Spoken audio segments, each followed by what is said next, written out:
ठीक है, चलेगा, स्टार्ट करना है। Hello everyone, welcome to this very very important session of BPSC. Geography का एक इम्पॉर्टेंट सेक्शन हम डिस्कस करने वाले हैं। ज्योग्राफी आपके बीपीएससी के लिए उतना ही इम्पॉर्टेंट है जितना कि अदर सब्जेक्ट्स हैं। हर साल ज्योग्राफी स्टेट और जनरल ज्योग्राफी को अगर मिलाते हैं, यानी कि बिहार स्पेशल और जो जनरल सिलेबस को उसको अगर कंबाइन करते हैं तो 12 से 15 क्वेश्चन बनते हैं। यहाँ पे मैपिंग की बहुत बड़ी भूमिका है। तो चलिए शुरू करते हैं कि इस ज्योग्राफी के सिलेबस को कैसे कवर किया जाए, कौन से इंपॉर्टेंट टॉपिक है। तो यहाँ पे इस वीडियो में हम डिस्कस करने वाले हैं सबसे पहले तो सिलेबस, फिर आप यूपीएससी का तो एक ट्रेंड जिस तरह से लोग फॉलो करते हैं, तो बीपीएससी के उसी ट्रेंड को आपको फॉलो करना चाहिए। तो यहाँ पे सिलेबस में दिया हुआ है geography of India and Bihar, जो questions related to the physical, social, economic geography of the country including main features of Indian agriculture and natural resources। आप प्रीलिम्स के इस एग्जॉस्टिव सिलेबस को तो डिकोड करने में थोड़ा सा मुश्किल होगा, इसीलिए एग्जॉस्टिव सिलेबस के लिए प्रीवियस ईयर्स क्वेश्चन पेपर देखना बहुत ज़रूरी है। तो यहाँ पे जो सिलेबस दिया हुआ है, ये किसी भी एग्ज़ाम में प्रीलिम्स में ज़्यादातर एग्जॉस्टिव सिलेबस नहीं दिया हुआ होता है, 1 लाइनर 2 लाइनर सिलेबस है। और यहाँ पे देखें physical, social and economic geography, ठीक है। तो फिजिकल ज्योग्राफी में क्या पढ़ना है, सोशल में, इकोनॉमिक में क्या पढ़ना है, ये बहुत इंपॉर्टेंट है और ये आपको प्रीवियस ईयर्स क्वेश्चन पेपर से पता चलेगा। आगे general geography and geographical divisions of Bihar and its major river system. तो यहाँ पे स्पेसिफाइड है कि रिवर सिस्टम पे ये पूछेगा, ज्योग्राफिकल डिवीजन ऑफ बिहार, ठीक है। तो आप ज्योग्राफिकल डिवीजन को थोड़ा अच्छे से करने की कोशिश करेंगे। यहाँ पे आगे देखते हैं कि नंबर ऑफ क्वेश्चंस का क्या ट्रेंड रहा है। उसके बाद में देखेंगे कि इम्पॉर्टेंट टॉपिक आपके प्रीलिम्स पर्सपेक्टिव से कैसा है और मैपिंग को किस तरह से अप्रोच करना है। तो यहाँ देखिए, जैसे 70th बीपीएससी एग्ज़ाम में जनरल ज्योग्राफी और बिहार के ज्योग्राफी को अगर इंक्लूड कर दें तो करीब करीब जो है 15 क्वेश्चन आए हुए थे, और 69th में करीब करीब 13 क्वेश्चन है, यहाँ पे करीब 9 क्वेश्चन है, यहाँ पे करीब फिर से 15 क्वेश्चन है, 14 क्वेश्चन है, इस तरह से। तो अगर पिछले 5 साल का भी अगर ट्रेंड देखते हैं तो एवरेज जो है 12 क्वेश्चन का एवरेज है, ठीक। तो आप एक्सपेक्ट कीजिए कि 150 में से 12 क्वेश्चन जब आ रहा है, और 12 क्वेश्चन में से कुछ क्वेश्चन जो है जनरल ज्योग्राफी का है, या फिर आप बोल सकते हैं कि इंडियन ज्योग्राफी है, और कुछ ज्योग्राफी जो है बिहार ज्योग्राफी, बिहार स्पेशल है, ठीक। तो काफ़ी इजी क्वेश्चन होता है, काफ़ी इजी एरिया होता है यहाँ पे, लेकिन आप मैपिंग पर्सपेक्टिव से अगर करते हैं तो आपके एटलीस्ट 8 से 9 क्वेश्चन सही होने के जो चांसेस है बहुत ज़्यादा बढ़ जाती है। 8 से 9 question, it is a good number, ठीक है। तो यहाँ पे मैं एम्फेसाइज़ करता हूँ कि आप इस टॉपिक को करंट अफेयर के साथ भी अगर जोड़ते हैं, साथ ही साथ में आप थोड़ा सा एनवायरनमेंट को भी रिलेट कर लेते हैं, तो आपके नंबर ऑफ क्वेश्चंस यहाँ पे और ज़्यादा हो जाते हैं। तो कुछ इंपॉर्टेंट टॉपिक प्रीवियस ईयर्स के क्वेश्चन पेपर को ब्रेक डाउन करके ये पता चला है। फिजिकल ज्योग्राफी, अभी देखिए फिजिकल ज्योग्राफी ये वैसे तो वर्ल्ड ज्योग्राफी है, वर्ल्ड ज्योग्राफी कैसा है, और यहाँ पे इंडियन ज्योग्राफी तो स्पेसिफाइड है, उसके बाद में ये बिहार ज्योग्राफी। तो वर्ल्ड ज्योग्राफी के फिजिकल ज्योग्राफी में से ये सवाल पूछते हैं, जैसे अर्थ के interior, plate tectonic, volcanism, weathering of the soil types, landforms and their evolution. तो ये बेसिकली आपका जियोमॉर्फोलॉजी का पार्ट है, ठीक है, जियोमॉर्फोलॉजी का पार्ट है।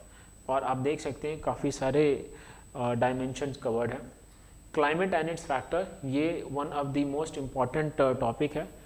ऑलमोस्ट सभी जनरल स्टडीज़ वाले एग्ज़ाम में क्लाइमेट वाले क्वेश्चन को ज़रूर पूछा जाता है, ठीक है, क्योंकि क्लाइमेट चेंज आप न्यूज़ में सुनते ही होंगे। तो क्लाइमेट जब करेंगे तो क्लाइमेट चेंज कर पाएंगे, और यहाँ पे अगर क्लाइमेट पढ़ लेते हैं, अगर अच्छे से समझ लेते हैं, तो इंडिया का क्लाइमेट आपको समझने में आसानी होगी। जब यहाँ पे आप समझ लेते हैं तो साथ ही साथ में जो है आपको बिहार का क्लाइमेट समझने में आसानी होगी। तो ये इस तरह से एक दूसरे से रिलेटेड है। इसी तरह से जियोमॉर्फोलॉजी जब कर लेते हैं, तो जियोमॉर्फोलॉजी करते हैं तो इंडिया का फिजिकल ज्योग्राफी करने में आसान होता है। जब ये आप कर लेते हैं तो यहाँ पे आपको बिहार का फिजिकल ज्योग्राफी करने में आसानी होती है। तो एक टॉपिक दूसरे से रिलेटेड है, तो ये तो एक कोर टॉपिक में से आ जाता है, आप इसको किसी भी हाल में नहीं छोड़ेंगे। साथ ही साथ क्लाइमेटोलॉजी, क्लाइमेट एक बहुत इंपॉर्टेंट टॉपिक, बाद में थोड़ा कम इम्पॉर्टेंट फिर भी इसको करना ज़रूरी है, oceanography, waves, currents and tides. साथ ही साथ में आप वर्ल्ड के बायोम्स को भी कर लीजिए, ठीक है। वर्ल्ड के बायोम्स को करेंगे तो इंडियन बायोम समझ में आएगा, और साथ ही साथ जो है आपको बिहार ज्योग्राफी से रिलेटेड बिहार बायोम्स भी अच्छे से समझ में आ जाएगा। यहाँ पे बिहार बायोम्स अगर आप इसको रिलेट करना चाहते हैं तो एनवायरनमेंट एंड इकोलॉजी से भी इसको रिलेट कर सकते हैं। तो ये सारे टॉपिक इंटर रिलेटेड हैं। उसी तरह से इंडियन ज्योग्राफी में आते हैं तो major mountain ranges and plateaus. आप ध्यान में रखिए कि इंडियन ज्योग्राफी ज़्यादातर जो है मैपिंग बेस्ड क्वेश्चन आता है, ठीक है, मैपिंग बेस्ड क्वेश्चन। और यहाँ पे फिजिकल ज्योग्राफी है तो यहाँ पे फिजिकल ज्योग्राफी में ज़्यादातर आपको जो है कॉन्सेप्ट बेस्ड क्वेश्चन आएगा, ठीक है, कॉन्सेप्ट बेस्ड। कॉन्सेप्ट जब क्लियर हो गया है तब जाके आप मैपिंग बेस्ड क्वेश्चन को बहुत इजीली सॉल्व कर सकते हैं। तो यहाँ पे major mountain ranges and plateaus है, तो जितने भी इंपॉर्टेंट माउंटेन्स हैं, जैसे फॉर एग्जांपल उदाहरण के तौर पे आप देखिए, जैसे मेजर माउंटेन्स में से आप हिमालयस देख लीजिए। तो हिमालयस इंडिया में कौन कौन से स्टेट से गुजरता है, ठीक है। हिमालयस में इम्पॉर्टेंट माउंटेन पीक्स कौन कौन से हैं, हिमालय में इम्पॉर्टेंट ग्लेशियर्स कौन कौन से हैं, ठीक है। हिमालय का जो रीजनल डिवीज़न है, ठीक है, हिमाचल रीजनल डिवीज़न जैसे कुमाऊं हिमालय, गढ़वाल हिमालय, और फिर आसाम हिमालय, ठीक है, कश्मीर हिमालय, पंजाब हिमालय, आप उसको रीजनल डिवीज़न भी करेंगे, ठीक है। साथ ही साथ में जो हिमालय का इम्पोर्टेंट फीचर्स करेंगे कि हिमालय कैसे बना, कब बना, ठीक है, हिमालय का जो हाइट है, ठीक है। तो कंसेप्चुअल कुछ चीज़ें आप कर लेंगे, तो हिमालय को आप अलग अलग डायमेंशन से करेंगे। साथ ही साथ में अगर ये भी करें तो हिमालय का इम्पोर्टेंट रिवर्स भी कर लेंगे तो बहुत अच्छी बात है, ठीक है। हिमालयन रिवर्स जो है एग्जामिनर का फेवरेट रिवर होता है। और साथ ही साथ आप ये भी करें हिमालय के इम्पॉर्टेंट बायोम्स, हिमालय के इम्पॉर्टेंट फॉरेस्ट को आप कवर करें, ठीक है। और आखिर में इम्पॉर्टेंट जो है एनिमल्स एंड बर्ड्स को करें, इम्पॉर्टेंट फौना, ओके। आप इम्पॉर्टेंट फौना को भी कर सकते हैं, तो फ्लोरा एंड फौना आप कवर कर लेंगे, तो हिमालय ऑल टुगेदर आपका कवर हो जाएगा, ठीक है। तो यहाँ पे आपका हिमालय कंसेप्ट अगर मैं डिफरेंट डायमेंशन देखूँ तो कंसेप्चुअली भी क्लियर हो जाएगा, और साथ ही साथ में हिमालय मैपिंग पर्सपेक्टिव से भी कवर हो जाएगा, हिमालय जो है आपका एनवायरमेंटल पर्सपेक्टिव से भी कवर हो जाएगा। तो इस तरह से आप किसी एक माउंटेन रेंज को लेते हैं, उसी तरह से आप जाइए वेस्टर्न घाट जाइए, ठीक है, उसी तरह से ईस्टर्न घाट आप कीजिए, ठीक है, अरावली, विंध्या, सतपुरा, और फोकस ज़्यादा रखना है कि आपको मैपिंग पर्सपेक्टिव से इसको अच्छे से करना है। बाद में रिवर सिस्टम, रिवर सिस्टम जो है बहुत ही फेवरेट टॉपिक होता है, क्योंकि रिवर्स में पूछने के चांसेस और स्कोप बहुत ज़्यादा होते हैं। तो आपको किस तरह से रिवर करना चाहिए, और सिर्फ इंडिया का ही रिवर नहीं, आपको बिहार के भी रिवर को मैं साथ में बताता हूँ, चलो कि यहाँ पे जो मेजर रिवर है तो ये तो सिलेबस में मेंशन भी किया हुआ है। तो रिवर को आपको किस तरह से कवर करना चाहिए कि रिवर के अलग अलग डायमेंशन से क्वेश्चन पूछा गया है। रिवर या ड्रेनेज सिस्टम, तो सबसे पहले तो इसका ओरिजिन, ठीक है, कोई भी रिवर है वो कहाँ से ओरिजिनेट होता है, उसके इम्पॉर्टेंट ट्रिब्यूटरीज, ठीक है, ये डायमेंशन। दूसरा कौन कौन से इम्पॉर्टेंट स्टेट से वो गुज़रता है, ठीक है, और साथ ही साथ में अगर इम्पॉर्टेंट सिटी भी करते हैं और उस सिटी पे स्थित अगर आप इम्पॉर्टेंट टेम्पल्स भी कर लेते हैं तो ये बहुत अच्छा होगा। एंड वेरी इंपॉर्टेंटली कि उस रिवर के आसपास में अगर कोई इम्पॉर्टेंट प्रोटेक्टेड एरिया है, जैसे कोई नेशनल पार्क, कोई वाइल्ड लाइफ सेंचुरी, कोई टाइगर रिजर्व या कोई बायोस्फीयर रिजर्व, ठीक है, तो वो भी आज के ट्रेंड में देखा जा रहा है कि इस तरह का सवाल पूछा जाता है। और उस रिवर रिलेटेड आप इम्पॉर्टेंट डैम्स कीजिए, इम्पॉर्टेंट डैम्स या फिर हाइड्रो इलेक्ट्रिक प्रोजेक्ट। इससे ये होगा कि आप एक रिवर जैसे गंगा रिवर लिए तो गंगा ओरिजिनेट कहाँ से होता है, ओरिजिन ये एक हिमालयन रिवर है तो ग्लेशियर से होगा, तो ग्लेशियर का नाम लिखिए। गंगा रिवर के इम्पॉर्टेंट ट्रिब्यूटरीज आप लिख लीजिए। गंगा कौन कौन से स्टेट से पास होता है और विद इन द स्टेट कौन कौन सा इंपॉर्टेंट सिटी है और उस सिटीज़ में कौन सा important temple on the bank of Ganga river it is situated, आप वो कर लिए। National park, wild life sanctuary, tiger reserve, biosphere reserve और गंगा रिवर के फ्लो पे आता है तो आप वो कर लीजिए। इंपॉर्टेंट डैम्स और हाइड्रो इलेक्ट्रिक प्रोजेक्ट गंगा और गंगा के ट्रिब्यूटरीज पे अगर है तो वो कर लें। ये रिवर जो है न्यूज़ में होने के बहुत ज़्यादा चांसेस होते हैं, क्योंकि न्यूज़ में ये बहुत वजह से हो सकता है। किसी डिस्प्यूट की वजह से हो सकता है, किसी दो स्टेट के बीच में डिस्प्यूट है नदी को लेके, जैसे कावेरी है तो कावेरी रिवर कर्नाटका तमिलनाडु में हमेशा डिस्प्यूट रहता है, ठीक है। उसी तरह से अगर आप देखते हैं तो रिवर कभी सूख जाता है, ड्राई हो जाता है, कभी फ्लड हो जाता है, इस वजह से भी वो न्यूज़ में हो सकता है, ठीक है। उसी तरह से कोई इंटरनेशनल डिस्प्यूट है, ठीक है, जैसे कि इंडिया और पाकिस्तान के बीच में जो है इंडस रिवर फ्लो होती है तो उससे रिलेटेड अभी विवाद चल रहा है, ठीक है, तो चांसेस है इंडस रिवर पे पूछ सकते हैं, ठीक है। इंडस रिवर तो बहुत इंपॉर्टेंट है इस साल के लिए, आप ज़रूर करके जाए, ठीक है।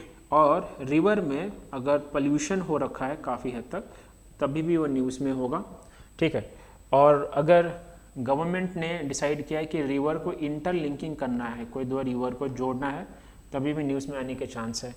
गवर्नमेंट ने डिक्लेयर किया उस पर अगर कोई नया डैम बनाया जाएगा या कोई डैम न्यूज़ में है तो हाई चांसेस है कि आपकी जो रिवर से रिलेटेड क्वेश्चन है इस डायमेंशन से न्यूज़ में आएगा, और जो भी न्यूज़ में आएगा आप इन सभी डायमेंशन से आप इस रिवर को कंप्लीट कर लें। तो कोई स्कोप नहीं रहना चाहिए, ठीक है, किसी तरह का कोई डाउट नहीं रहना चाहिए कि रिवर को किस तरह से किया जाए। जैसे इसको करने का तरीका, बेस्ट तरीका ही है कि आप मैप बना लीजिए, ठीक है। जैसे फॉर एग्जांपल अगर मैं कहूँ तो इंडस रिवर, ठीक है, तो इंडस रिवर का ट्रिब्यूटरी है झेलम, फिर चेनाब, फिर रावी, फिर ब्यास और आखिर में सतलुज, ठीक है। तो आप इस तरह से एक मैप बना लीजिए। उसके बाद में इंडस रिवर के और भी इम्पॉर्टेंट ट्रिब्यूटरीज है, जैसे इम्पॉर्टेंट ट्रिब्यूटरी में आता है इसका शोक रिवर, ठीक है। देन पाकिस्तान से फ्लो होता है गिलगित रिवर, ओके। उसी तरह से झेलम रिवर का ट्रिब्यूटरी है, ओके। चंद्रा और भागा जो चेनाब का है, ठीक है। सतलुज रिवर कहाँ से ओरिजिनेट होता है, तो आप ओरिजिन देखिए इन रिवर का ओरिजिन कहाँ पे है, सभी रिवर का ओरिजिन आप लिख लीजिए इस मैप में। साथ ही साथ में उस पे अगर कोई इम्पॉर्टेंट डैम है तो आप डैम का नाम लिख लीजिए, ठीक है। कौन कौन से स्टेट से वो पास हो रहा है, ठीक है। तो आप इस तरह से एक मैप ऐसा भी बना सकते हैं जहाँ पे आप इंडिकेट कर सकते हैं लद्दाख, जम्मू एंड कश्मीर वाला रीजन, ठीक है। तो इस तरह से एक आउटलाइन मैप तैयार करके इन सभी डायमेंशन को उस मैप में आप डाल दें, ठीक है। पहली बार थोड़ा हार्ड होगा लेकिन ये रिविजन करने के लिए बहुत ज़्यादा आसान हो जाएगा। दूसरा इसका तरीका ये है कि आप जो है टेबल बना सकते हैं, ठीक है। टेबल बना सकते हैं कि जितने भी रिवर्स है उसको एक साइड में लिखें और उस रिवर का जितना भी इम्पोर्टेंट ये डायमेंशंस हैं सभी रिवर को उस डायमेंशन से आपको कवर कर देना है, ठीक है। तो इस तरह से ये होगा कि आपका रिवर इंडिया का कोई भी मेजर रिवर हो या फिर बिहार से कोई भी मेजर रिवर हो, ठीक है, ये आने के चांसेस तो 100% है और साथ ही साथ में क्वेश्चन सॉल्व होने के भी पॉसिबिलिटीज़ बहुत हाई है अगर आप इस तरह से करते हैं तो, ठीक है। फिर इंडिया का क्लाइमेट जोन, ठीक है, ये आप अच्छे से कर लें क्योंकि क्लाइमेट जो है आज के डेट में सबसे ज़्यादा न्यूज़ में रहने वाली टॉपिक है।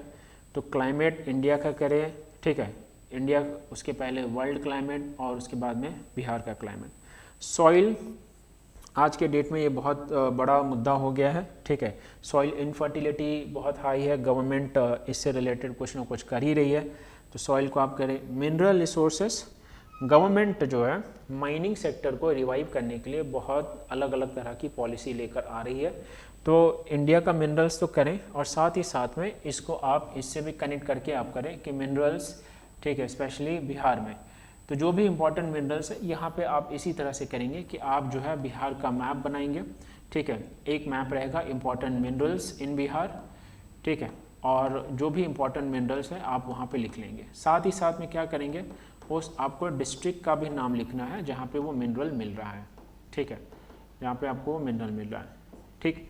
तो स्टेट का तो पता है कि बिहार है, लेकिन विद इन द बिहार आपको डिस्ट्रिक्ट पता होना चाहिए, ठीक है। उसी तरह से आप सॉइल वाला भी चैप्टर करेंगे, सॉइल मैपिंग के साथ में आप करेंगे, ठीक है। एग्रीकल्चर एंड इट्स पैटर्न, ये तो वैसे काफ़ी सिंपल एरिया है, तो ये तो इजीली हो जाएगा। Population and distribution, population distribution and density. अब इस केस में क्या है कि population distribution and density UPSC में भी कभी कभी ये सवाल पूछते हैं और स्टेट पीसीएस में तो ये ज़्यादा पूछते हैं, ठीक है। यहाँ पे आप खास करके करेंगे ट्राइबल, ठीक है, इम्पॉर्टेंट ट्राइब्स, ठीक है, इंडिया का, और इसको यहाँ से भी रिलेट करेंगे कि इम्पॉर्टेंट ट्राइब्स इन बिहार, ठीक है। उसके बाद में आप यहाँ पे पॉपुलेशन है, तो पॉपुलेशन से रिलेटेड बहुत सारे टॉपिक यहाँ पे बन सकते हैं पॉपुलेशन में, जैसे आपका पॉपुलेशन का लिटरेसी रेट, पॉपुलेशन का सेक्स रेशियो, पॉपुलेशन का डेंसिटी, ठीक है। इस तरह से और बहुत सारे डायमेंशन से आप कर सकते हैं। Maternal mortality rate, infant mortality rate, ठीक है, एक ट्रेंड फॉर्म में कि पिछले जो है 30 साल 40 साल या 50 साल में ये ट्रेंड कैसा रहा है, ठीक है। और उसी ट्रेंड को आपको फॉलो करना है यहाँ पे पॉपुलेशन डिस्ट्रीब्यूशन डेंसिटी। तो यहाँ पे इसी चीज़ को विद रेस्पेक्ट टू स्टेट है तो विद इन द स्टेट आपको करना है डिस्ट्रिक्ट वाइज, ठीक है। तो डिस्ट्रिक्ट वाइज जैसे फॉर एग्जांपल अगर आप डिस्ट्रिक्ट लेते हैं मुजफ्फरपुर, ठीक है, तो मुजफ्फरपुर से रिलेटेड आपको उस डिस्ट्रिक्ट का पॉपुलेशन डेंसिटी पता होना चाहिए, वहाँ का आपको सेक्स रेशियो पता होना चाहिए, ठीक है, वहाँ से रिलेटेड आपको लिटरेसी रेट पता होना चाहिए, ठीक है। इस तरह से पॉपुलेशन के डायमेंशन से इस आप पर्टिकुलर डिस्ट्रिक्ट को कवर कर लें, जितने भी डायमेंशंस आप और ऐड कर सकते हो। तो ये इसीलिए क्योंकि आप कल को चल के पॉलिसी मेकर बनोगे, आपको अपने स्टेट के डिस्ट्रिक्ट का ब्रॉड आइडिया होना चाहिए, ठीक है। यहाँ पे आप एडिशनली देखो तो फॉरेस्ट रिसोर्सेज, ठीक है, यहाँ पे स्पेसिफाई किया गया। तो डिफरेंट टाइप्स ऑफ फॉरेस्ट जो बिहार में मिलता है, ठीक है।